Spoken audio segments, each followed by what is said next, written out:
This is actually a really awesome mail day. It's something that was lost in the mail for around 2 months.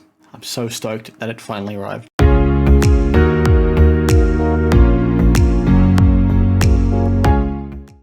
Hey everyone, Dan the Card Man back again. Welcome to another really quick mail day video. So today's mail day is actually pretty interesting. It's something, like I said in the intro, that was lost for around 2 months. Cost me quite a bit of money. It finally arrived. I actually got a refund for this, so I reached out to the seller, and this is why I haven't done a video basically the day I got it. Was that because I reached out to the seller to see what they wanted to do, and they said I could keep it, which is really good for me and really good on them, right? They didn't have to do that, given that they've already given me a refund, but it turns out they've got a refund from the post office for having lost the item themselves, so it's basically win-win for us both. Probably more so me than others, but I'll definitely be passing on this kind of good luck, right? I'm not one to take advantage of people, right?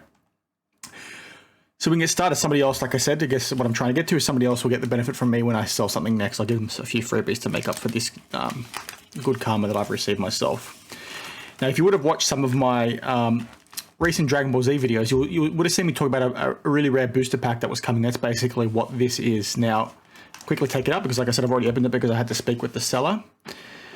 But what you can see here is a Dragon Ball Z Chromium booster pack. Now, if you recall from those videos, I talked about how they're probably the rarest Dragon Ball Z cards that exist, just because so few were printed. And let me just move this very quickly. So few were printed, and there doesn't appear to be many around. Like, you see maybe 2 to 3 of these get listed on eBay every year. And if these were, let's say, a Pokemon pack, like, I have no doubt this would be a $10,000 minimum pack. That's how rare they are, right? They're quite cheap. You can pick this up for around $100 each, and that's not necessarily cheap, but considering you only get 4 cards per pack, but this is in phenomenal condition. Like, you can see the seals haven't even been pulled up here. But really, really cool, and probably like the cornerstone of my sealed booster pack collection, right? You'll probably never find a sealed booster box of these just because they're so incredibly rare. I think they've all been busted. The print runs for these were incredibly low. I think when you talk about some of the other art box stuff, like you can sort of see over there on my shelf, right? It might be hard to see, but I've got some sealed booster boxes, right? And I know for like Series 4, those sealed booster boxes maybe were around 10 to 12,000 boxes based on case numbers were released in the US. I'm not sure how many were released around the world. So let's say 30,000. That's not a whole lot. And I know for a fact that given how few of these cards remain, right, and how expensive they are on eBay, the print runs for these was obviously quite low. So I'm very happy to have this in my collection. Pretty cool looking pack too. I'm going to send this off to get graded once PSA's prices come down, but it's one of the few that I needed for my sealed collection. So that's pretty much it. Like I said, go check out my other video. I'll probably do a pop-up on the screen or a card to that video where I show some of the cards that I purchased from these because they're quite expensive. Like I said, very happy to have this. And I just thought I'd quickly show you basically the rest of my sealed booster pack collection for Dragon Ball Z. And as you can see on top, Dragon Ball. Now, I was initially planning to do a video on my binder today, but I've had some surgery, as you can see on my arm.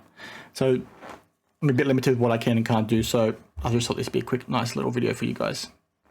So I've got a sealed booster pack here of Dragon Ball art box. So this is the non-chromium version. So if you would have seen one of my videos from the other day, I have a bunch of these chromium cards now. This is from the regular base set that has the chromium inserts.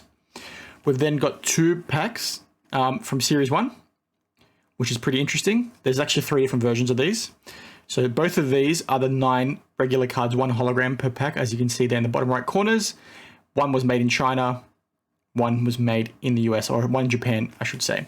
Now, differences between these is these have rounded corners, whereas everything else has square. There is also a retail version, which has 6 cards per pack as opposed to the 9, as I'm pointing to just there. And that's the same case for every series, right? There's a retail version that has 6 cards per pack, and then a hobby version which has 10 cards per pack. And so then here I've got 2 sealed packs of Series 2. The one on the right is the pack that contains the gold cards, the gold inserts. One on the left is the silver inserts, and again, this has 10 cards per pack, whereas this has 6. Now, what's interesting is basically all these are going to go off to PSA for grading.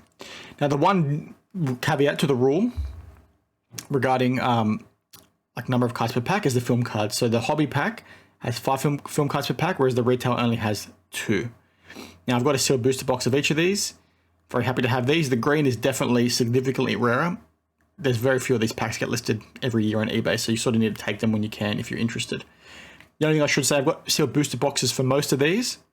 The only thing is, for the hobby packs, which are the ones that come with the gold cards, like I said, or the more cards per pack, those boxes never came sealed from the factory. So I was initially planning on buying them for my collection, but it's a bit hard to know whether they've been tampered with or not, right?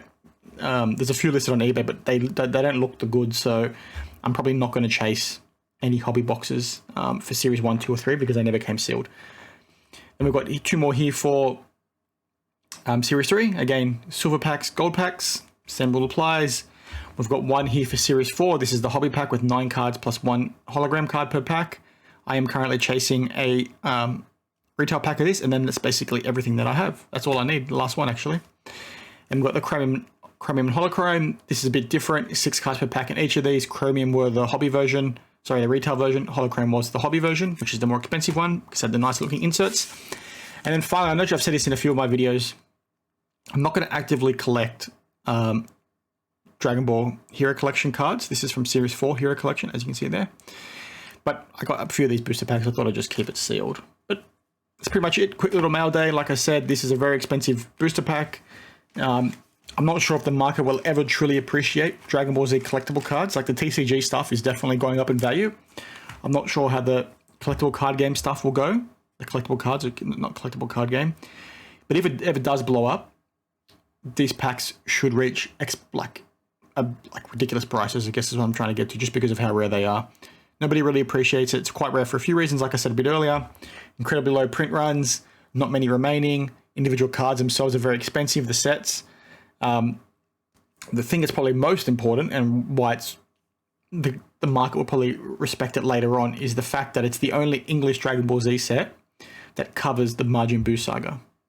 So Series 1, I'll quickly talk you through what they go through, but Series 1 is the Saiyan saga, like Raditz, and then a little bit of the Saiyan saga. And then Series 2 is the rest of the Saiyan saga, and then a little bit of Namek.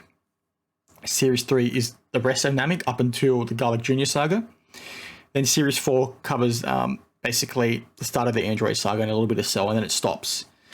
What's super interesting about this is that it covers the Buu saga, but it came out at the same time that Series 1 came out, which is these packs, right, in 1996. So it's a bit weird how they went for this at the very start, even though they hadn't done anything else yet. It must have been because that's what was airing on TV at the time. But that's sort of it, a 7-minute video, probably a lot longer than I was hoping it would go for, but yeah, hope you liked the video. Tune in for a couple of days' time. I'm going to be doing a detailed review or an updated review on my Ultra Pro suede binder. Just because I want to give an updated review on that. I think there's a few key points that I want to bring forward that weren't captured in my original review. That's pretty much it. Thanks for watching, and as always, I'll see you in the next one. Cheers.